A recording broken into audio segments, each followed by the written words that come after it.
오늘 말씀은 고린도전서 16장 12절입니다.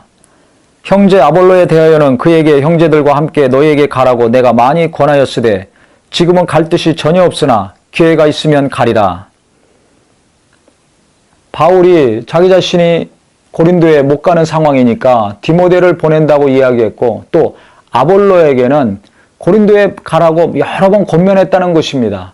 근데 아볼로가 거절했다는 것입니다. 그럼 왜 아볼로가 안 갔을까요? 성경에는 나와 있지 않습니다.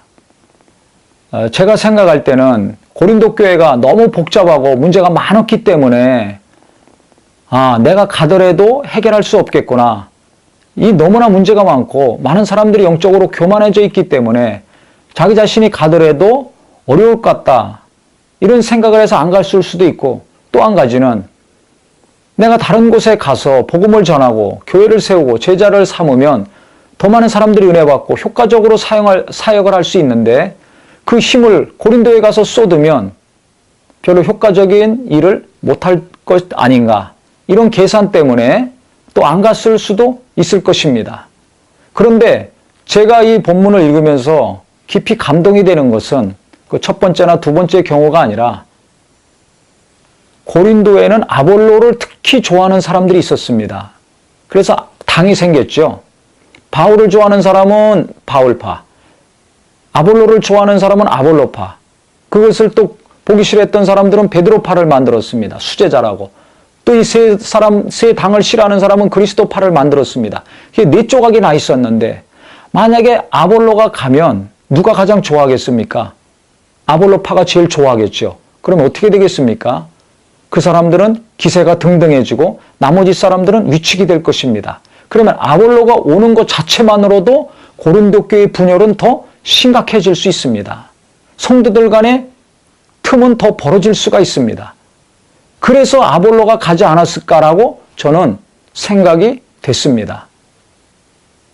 그래서 오늘 말씀을 통해서 우리 성도님들이나 목회자들이나 아니면 성도님 중에서도 영적으로 많은 영향력을 미치고 있는 분들이 잘 알아야 될 것은 내가 가서 과연 교회가 유익이 되는가, 성도들이 하나가 되는가 아닌가, 이것을 먼저 생각해야 됩니다.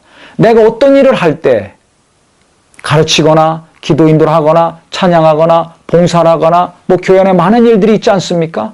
그 일들을 할 때 과연 나로 말미암아 분열이 되는가, 화합이 되는가, 이것을 잘 생각하셔야 됩니다.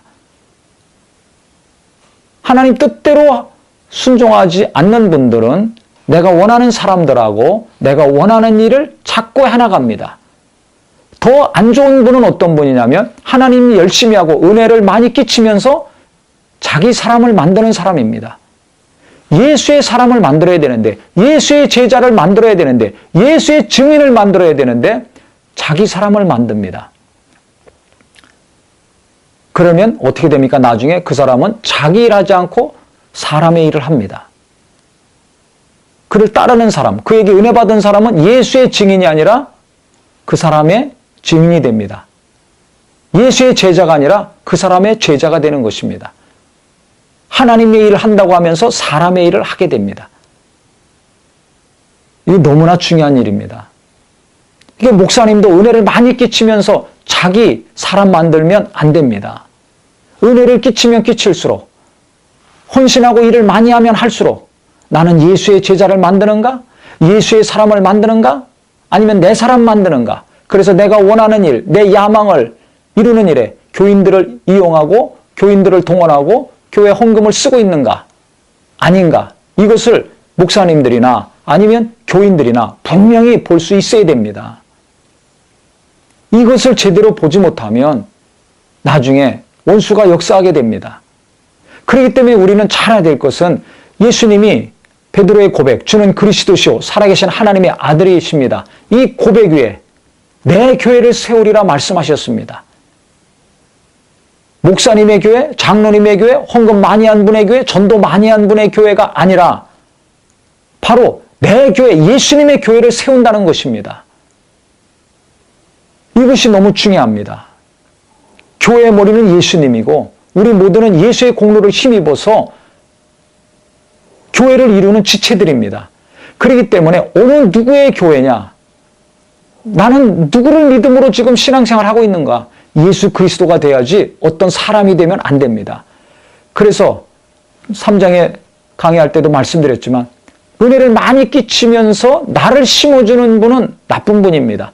또 은혜를 많이 받으면서 그분을 자기 마음에 끌어들이는 분도 이거 실수하고 있는 것입니다. 그래서 내 안에 누가 있는가를 잘 아셔야 돼요. 은혜 받으면 받을수록 열심히 하면 할수록 오직 예수 그리스도가 더 분명해지고 선명해져야지 어느 누가 같이 일하면 안 됩니다. 또 가르치는 분도 마찬가지예요. 하나님 말씀을 잘 가르치고 하나님의 은혜를 많이 끼치고 하나님의 역사를 많이 체험시키면서 자기 자신을 집어넣으면 안 됩니다. 교묘하게 집어넣는 사람이 있어요. 의도적으로 심어넣는 사람이 있어요. 그것을 거부하고 물리쳐야 되는데 그것을 순진한 사람들은 그냥 받아들이죠. 은혜와 함께 말씀과 함께 그것을 그대로 또 받아들입니다. 그러면 사람의 종이 됩니다. 성령의 역사가 나중에는 없어지게 됩니다. 왜? 성령은 예수가 역사할 때 하나님의 뜻이 이루어질 때 성령이 함께 역사하시지 사람의 야망과 사람의 뜻과 사람의 계획이 이루어지는 곳에는 성령은 절대 일하지 않습니다. 그러면 무슨 일이 일어납니까? 은혜가 없게 되는 겁니다. 오직 성령으로만이 하나님의 은혜를 알 수 있는데 성령이 일하지 않으니까 은혜가 없는 거예요. 그럼 사람만 일하는 거죠. 그래서 성령으로 시작했다가 육체로 마치는 자들이 나온다고 성경은 말하고 있는 겁니다. 그래서 나와 우리는 지금 성령으로 계속 일하고 있는가? 우리 교회는 계속 성령이 역사하고 있는가? 아니면 성령 역사는 끝났고 사람이 일하고 있는가? 사람의 지혜와 능력과 열심으로 일하고 있는 교회인가? 아닌가? 이것을 볼 수 있어야 됩니다. 그래서 말로만 영적이 아니라 진짜 성령이 역사하시는가? 아닌가? 마귀의 역사인가? 하나님의 역사인가? 이것을 분명히 구분을 하셔서 영적으로 인도하는 지도자들부터 정말 내가 예수의 제자를 만들어야 되겠구나. 예수의 증인을 만들어야 되겠구나.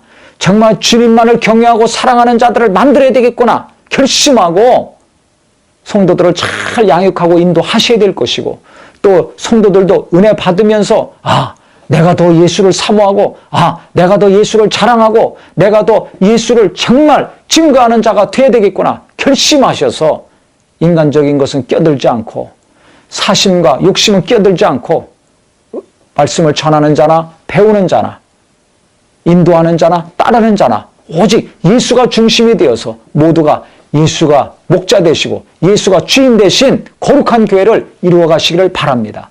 그래서 훌륭한 성도들이 예수를 중심으로 성령 충만한 성도들이 훌륭한 목회자를 탄생시키는 겁니다. 훌륭한 목사라면 훌륭한 교인을 탄생시킬 수밖에 없습니다.